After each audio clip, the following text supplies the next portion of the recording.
Brother Lynx here, and welcome to a game called simply Locke and D in the Bronchites. So locked, just locked. Actually, maybe I wrote it incorrectly in each.io because I couldn't find it. Maybe that's the case. Locked. Will this make me find it? Yes. Okay, so I was worried I might not be able to link it, but yeah, link will be in the description as per usual. Yeah, let's check it out. Also, it's kind of weird that we straight up jump to the game actually, and we don't have any screen, but it's fine. For a man may prefer what he can do to what he cannot do. The state he's in to its absence or change. For necessity has made it in itself unalterable. John Locke. Oh. Or Locke, I don't know how you actually pronounce it correctly. I wake up. I had a good night's rest.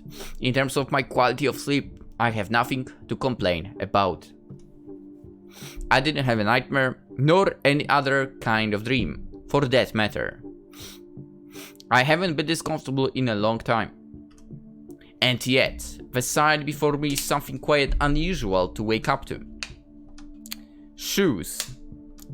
How often are feet the first thing you see upon waking up? Who knows? You never know. It happens sometimes. I would wager it is quite a rare event. I cannot even come up with a scenario where this is likely to occur. Except, of course, my own. Clearly, I'm not...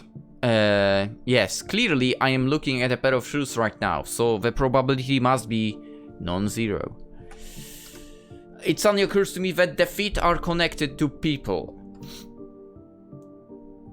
Yeah, I mean, it would be pretty scary if that was just the feet. Oh, thank goodness you have come to. I have to admit, I was beginning to miss you. The person I've talked to previously was much less pleasant. My cheeks flush upon hearing an open declaration of affection from such a beautiful stranger. Wait, stranger? She isn't a stranger at all. That's right, I've been longing to speak to her. How do you feel? Very good. I'm glad to find myself in so desirable company. The feeling is mutual. There is nothing I want more than to talk to you right now. Feel free to discuss anything in this room that catches your interest. I will gladly do so. So how about you?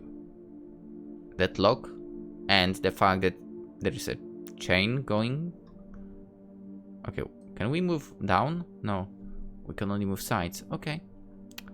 So let's start from the left. Wait, how far? Okay. What's this? Come on. What is such an old computer doing here? Old. Old. Do you characterize it as such due to its size? It is true that as technology advances, it becomes better at creating more efficient, smaller parts. Yeah, graphic cards. Don't agree. On the other hand, if a modern computer is very large, we assume it to be proportionally powerful. But this computer size has no correlation to its age, nor to its computational power. It is built that way for a much more simple, if not primitive reason. It is supposed to fit a human inside. What? Is someone being kept there against their will? Of course not.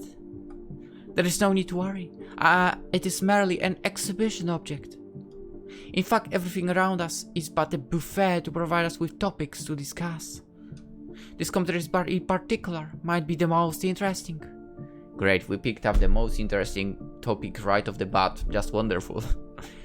Are you familiar with the Chinese room argument? No, I'm not. I don't think so. Would you care to explain it? Gladly. It is a thought experiment, so please open your mind to a hypothetical scenario. Suppose you do not know any Chinese. I don't. And are put into a room. In that room, you find rulebooks that tell you precisely how to convert a given combination of Hanzi to a new string of characters. Occasionally, you will receive letters through a mail slot from outside the room. You write down answers according to the rulebooks and send them back out. Since you follow the rules diligently, your answers are perfectly intelligible and the people outside assume you are a fluent Chinese speaker. But are you? Evidently not. From looking at the characters alone, I have no means of learning to understand them.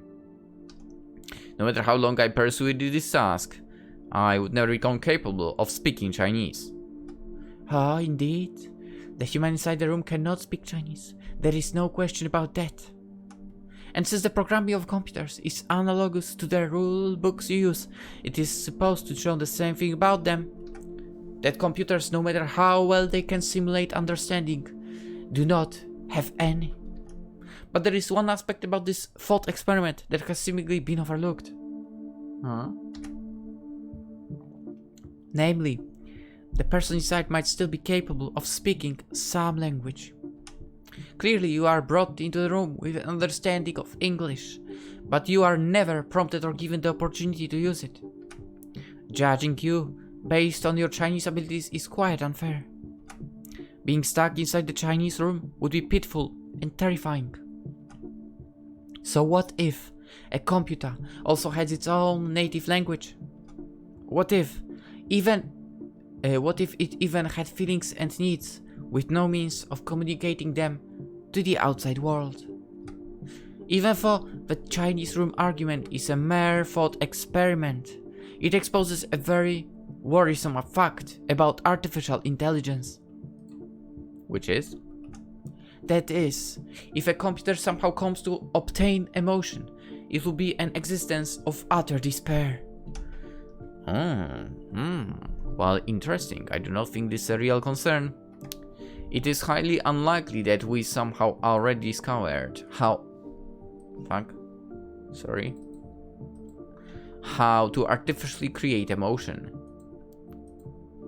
I admit that it is unlikely. It would be no exaggeration to call it a miracle even. Yet we would have no way of knowing whether that miracle has already occurred. Said unlucky computer would suffer in silence, with no one ever considering that it might be in pain. I mean, I guess you are correct about that. We can't really know that, kind of. Our language barrier is too strong.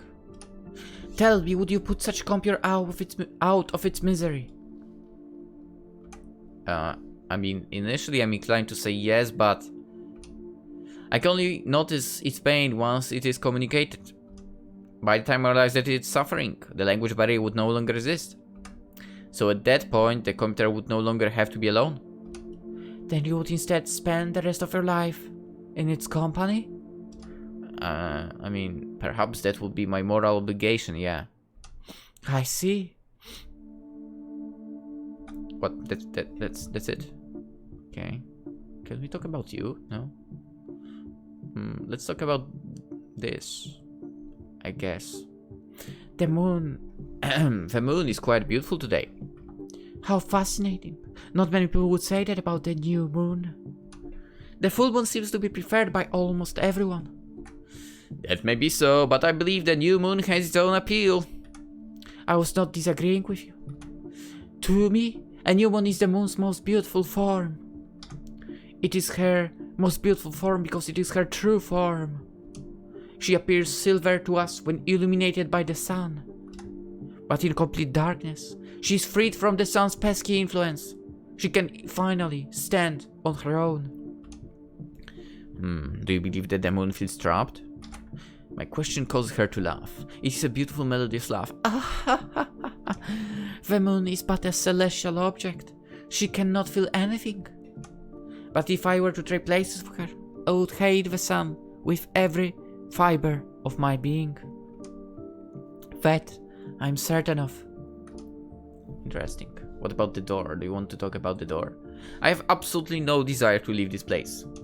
I should choose something else to talk about. What? Is there anything left I mean, we talked about the moon. We talked about the computer. Oh, we can talk about you in the end. That's so good. You wish to talk about me? I'm flattered. What in particular would you like to know? I would be content with any bit of information you share with me. But one thing I'm particularly curious about is... I could... Before I dare to utter my next words. Your necklace. Where... I cannot bring myself to complete the sentence out of fear of offending her. As a response, her slender fingers wander up to trace the metal ring around her neck. My necklace. Are you referring to this? I nod. Content with my cooperation, her hands slide down to the chain attached to the ring. She gently tugs at it, causing it to clink. And you wish to know where this leads? Her hands move on to the first button of her coat, foreshadowing what would happen if I were to say yes. But I am too mesmerized to utter a single word. Once again, all I can do is... nod. She chuckles. Very well. I always value honesty. And, just like that, she puts the uppermost button between her fingers and pushes it through the opening. Once slipped through, slightly more of her upper body is revealed. Of course, she's still fully clothed underneath. Nothing about this is inappropriate.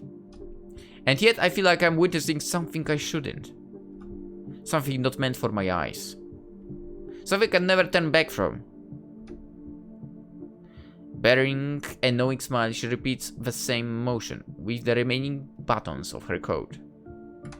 She satisfied my request. I should have been contented, but the question of where her chain leads has grown even more puzzling. Is it connected to me? I suppose it is time we arrive at the heart of the matter. Would you call yourself free?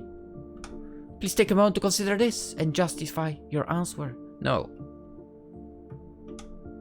Are we free in this world? I would say no. I did not expect her to answer my confusion with a question of her own, let alone a question as peculiar as that. Nonetheless, I do as she says and choose my next words carefully. Of course I'm free. I can lift my arm. Yeah, and clench my hand into a fist. So, I can control my thoughts and imagine any scene I want in my head. And most of all, there's nothing I desire more than talking to you, which is what I am currently doing. Nothing is preventing me from doing what I want to do. Therefore, both physically and mentally, I am free. Interesting. So to you, freedom belongs to volition. Being free is equivalent to being free to do as you please. Unfortunately, I do not agree with that conception. Even a prisoner, unless restrained from head to toe, can clench his fist if he wills it. And as long as he is not under the influence of drugs or illness, he can most certainly control his imagination. Yet, by definition, prisoners are not free. Lastly, when it comes to wish fulfillment, what if what you want to do simply aligns with what you are able to do? A bird that cannot fly might not wish to leave its cage. It is fully content sitting on a decorative branch and pecking at delicious seeds every day. It longs for nothing, but is never given the opportunity to long for more. Would you say such a bird is free? I suppose not. The bird's circumstances seem to be quite sad, actually. I think so too. The fact that it doesn't long for the outside might just be a shackle of its own. The bird is confined both in body and mind. Despite the fact that it can do as it pleases, freedom will never be in its grasp. I take a moment to ponder her analogy. In that case, I have to agree that my explanation for freedom was faulty. I apologize. Let me offer a new one. There is no need. She lets out a laugh, but this one lacks the charm of its predecessors. After all, I pity you almost as much as myself. She once again moves her fingers to her chain, and grips it with both of her hands. You were curious about this, yeah? Then she yanks her chain with brutish strength, completely unlike the first time. So hard even that my own neck is pulled forward. I freaking had a feeling that it was like that. My own neck. Suddenly a realization dawns upon me. Our chains are connected. That is correct. I am surprised the pressure hasn't bothered you until now. To be honest, I still cannot feel it. I only know that it is there. That sounds much more comfortable than my own. I am painfully aware of it all the times. I would not describe my own circumstances as comfortable, but why am I even connected to you? Was this your doing? No. I wish I had any amount of control over this place, but unfortunately, I do not. If you discover a way to break free, I would love to know about it. Alright, so computer, chain, moon, door. I mean, we can walk together out, something like that. For the first time since waking up, I no longer feel at ease sitting in this chair. Her presence is no longer enough to keep me calm. It's been 16 minutes, man. In fact, her smile, which appeared to be so charming before, now seems unsettling. I stand up, the only sound in the room being the rustling of our chain. It was a pleasure talking to you, but I will be taking my leave. Fortunately, the chain is quite long. If necessary, the two of us could stand at opposite ends of the room. I make it to the door without requiring her to move in any way. As my hand hovers above the door handle, I can faintly hear her laugh again. But now isn't the time to doubt myself. I enjoyed this stay while it lasted, and it is time to return home. However, opening the door only reveals a solid wall behind it. There was never an exit to begin with. It is beyond your power to escape this place. Evidently she's telling the truth. Then, I assume the window. A fabrication, just like the door. I thought so. Finally, aware of my own powerlessness, I sit back down on my armchair. I do wonder if you can be likened to a bird in cage. Are you a parakeet or an eagle? And I am your companion, or Prometheus. Are we a pair of parakeets, content to be in each other's company for the rest of our lives? Or will you tear out my liver every day, torturing me for eternity? Is that an accusation? Have I done anything to hurt you? Do you despise me? I do not. The eagle, just like Prometheus, was stuck in an endless cycle. Of course, it was provided a delicious liver every morning, but it was never allowed to do anything else. It was a prisoner, just the same. Therefore, Prometheus had no right to hate the eagle. The real villain, who doomed both of them to that fate, was Zeus. For that reason, I harbor no ill will against you either. Quite the opposite, I will find pleasure in our joint suffering. The only person I had is our Zeus. Our Zeus? Some kind of god? That person is the reason we are here. They are watching us from a space we cannot perceive, far beyond our grasp. For what purpose? Enjoyment, I assume. What kind of person would watch something like this for fun? Sounds not fun at all. You cannot imagine they are a twisted individual. For as long as we are observed, we continue to exist. Does that mean we stop existing if they stop observing us? Most certainly. Can you recall anything about your life before coming here? No. In a way, I feel as though I am a newborn. Not in terms of my body or intellect, but most certainly when speaking about my memories, I have none. Interesting. It is hard for me to decide which of our faces is worse. How so? Are you different? I possess memories of meeting you over 1,000 of times. Every single one of our conversations progressed more or less the same way. Perhaps it's because different gods were watching us. They might have different preferences, but the outcome is always the same. Now that I think about it, it is possible that you aren't always you. It could be that I'm meeting people that are identical in every way, and yet not the same. But of course, I've already had this realization many times before, and I'm destined to continue having it. There is nothing I can do but play along. Are you sure? Is there no way for us to break free? There is none. We exist for this very purpose. Our only options are to continue being observed or to stop existing, and neither of those are under our control. However, lacking control is not the same as lacking power. Even if I can never break free, I wish to cause our god even a fraction of our pain. how can you hope to hurt the god, an all-powerful being? By showing them an even greater power, whose mere existence will make them feel as powerless as us. Just like you are slightly different every time, so is the god watching us. This trick might not work on all of them, but it might work on some. She takes a deep breath and looks at me, full of conviction. No, not at me. She's looking in my direction, but at something much further away. Zeus, the fact that I'm still talking means you are still watching.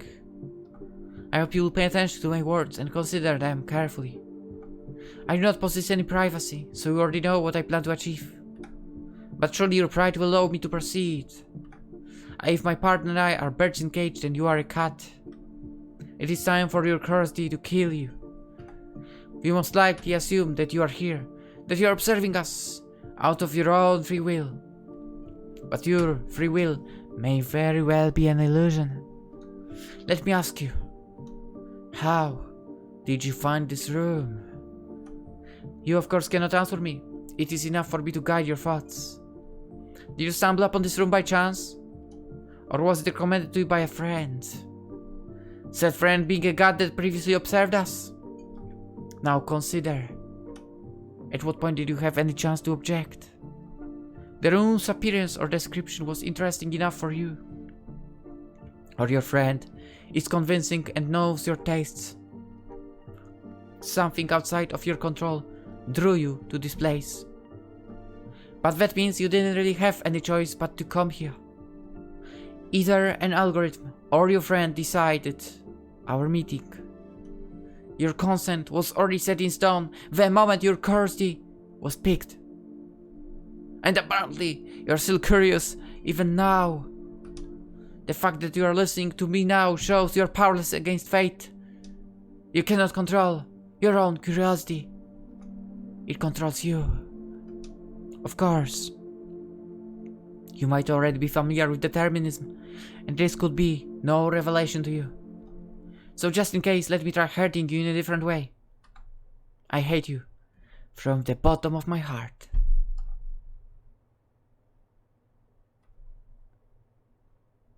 For a man may prefer what he can do to what he cannot do. The state he is in it, to its absence or change. For necessity has made it, in itself, unalterable. John Locke. Are we basically resetting? Okay, so that's how it is. So, whoever basically plays it over and over again, I guess, is basically stuck in that, and I guess we are kind of playing the role of that supposed Zeus here. Well, this Zeus, known as PolishLynx, will end it here. Hope you enjoyed this short video, hope you have a wonderful day, and I'll see you in the next game. Bye bye.